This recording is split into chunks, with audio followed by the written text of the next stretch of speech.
এইখানে তোর দাদির কবর, ডালিম গাছের তলে তিনি বিজিয়ে রেখেছে আমাদের দুই নয়নের। বাংলা সাহিত্যে পল্লীকবি উপাধিতে ভূষিত জসিমউদ্দিন এমনই এক ব্যক্তিত্ব, যিনি আবহমান বাংলার সাংস্কৃতিক ঐতিহ্যে লালিত প্রথম এবং পূর্ণাঙ্গ আধুনিক কবি। তুমি যাবে ভাই, যাবে মোর সাথে আমাদের ছোট গায়ে, এইখানে তোর দাদির কবর ডালিম গাছের তলে।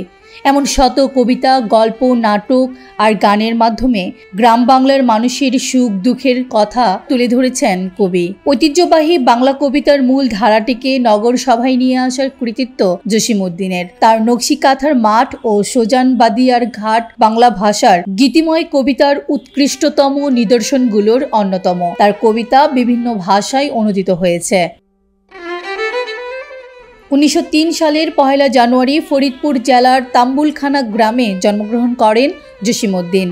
মোহাম্মদ জসিমউদ্দিন মোল্লা তার পূর্ণ নাম হলেও তিনি জসিমউদ্দিন নামেই পরিচিত। তার বাবার বাড়ি ছিল একই জেলার গোবিন্দপুর গ্রামে। বাবার নাম আনসারউদ্দিন মোল্লা। তিনি পেশায় একজন স্কুল শিক্ষক ছিলেন। মা আমিনা খাতুন। জসিমউদ্দিন ফরিদপুর ওয়েলফেয়ার স্কুল ও পরবর্তীতে ফরিদপুর জেলা স্কুলে পড়ালেখা করেন। এখান থেকে তিনি তার প্রবেশিকা পরীক্ষায় 1921 সনে উত্তীর্ণ হন। তিনি কলকাতা বিশ্ববিদ্যালয় বাংলা বিষয় থেকে বিএ এবং এমএ শেষ করেন, যথাক্রমে 1929 এবং 1931 সনে। 1931 থেকে 1937 পর্যন্ত দীনেশচন্দ্র সেনের সাথে লোকসাহিত্য সংগ্রাহক হিসেবে জসিমউদ্দিন কাজ করেন। তিনি পূর্ববঙ্গ গীতিকার একজন সংগ্রাহকও। তিনি 10,000-এরও বেশি লোকসঙ্গীত সংগ্রহ করেছেন, যার কিছু অংশ তার সঙ্গীত সংকলন জারি গান এবং মুর্শিদা গানে স্থান পেয়েছে। তিনি বাংলা লোকসাহিত্যের বিশদ ব্যাখ্যা এবং দর্শন খণ্ড আকারেও লিখে গেছেন। 1933 সনে তিনি কলকাতা বিশ্ববিদ্যালয়ের ডক্টর দীনেশচন্দ্র সেনের অধীনে রামতনু লাহিড়ী গবেষণা সহকারী পদে যোগ দেন। এরপর 1938 সনে ঢাকা বিশ্ববিদ্যালয়ে বাংলা বিভাগের প্রভাষক হিসেবে যোগ দেন। তিনি 1944 সালে বিশ্ববিদ্যালয় ছেড়ে এবং তথ্য ও সম্প্রচার বিভাগে যোগ দেন। 1962 সালে অবসর গ্রহণের পূর্ব মুহূর্ত পর্যন্ত ডেপুটি ডিরেক্টর হিসেবে কাজ করে গেছেন। তিনি গুরু মৃত্যুঞ্জয় সিলের কাছে গুণগ্রাহী ছিলেন। 1969 সনে রবীন্দ্র ভারতী বিশ্ববিদ্যালয় কবিকে সম্মানসূচক ডিলিট উপাধিতে ভূষিত করেন।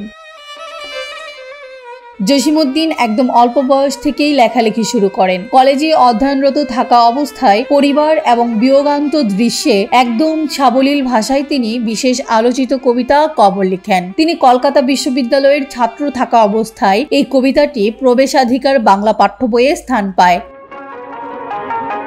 গায়ের লোকের দৃষ্টিতে গ্রাম্য জীবন এবং পরিবেশ প্রকৃতি ফুটিয়ে তোলার জন্য জসিমউদ্দিন বিশেষভাবে পরিচিত।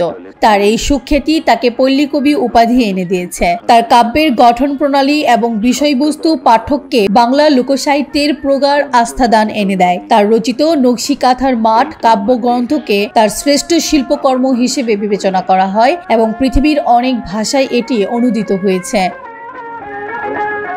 14 মার্চ 1976 সালে তিনি ঢাকায় মৃত্যুবরণ করেন। তার শেষ ইচ্ছা অনুসারে তাকে ফরিদপুর জেলার আম্বিকাপুর গ্রামে তার দাদির কবরের পাশে দাফন করা হয়। গোবিন্দপুরে প্রতি বছর জানুয়ারি মাসে তার জন্মদিনকে স্মরণ করে জসিম মেলা নামে একটি পাক্ষিক উৎসব উদযাপন করা হয়। তার নামে ঢাকা বিশ্ববিদ্যালয়ের একটি আবাসিক হলের নামকরণ করা হয়েছে। গ্রাম বাংলার মানুষের সুখ দুঃখ হাসি কান্নার চিত্রকার পল্লীকবি জসিমউদ্দিনের 122তম জন্মবার্ষিকী আজ 1 জানুয়ারি। সিরাজা মনিরা, ঠিকানা নিউজ, ডেস্ক রিপোর্ট।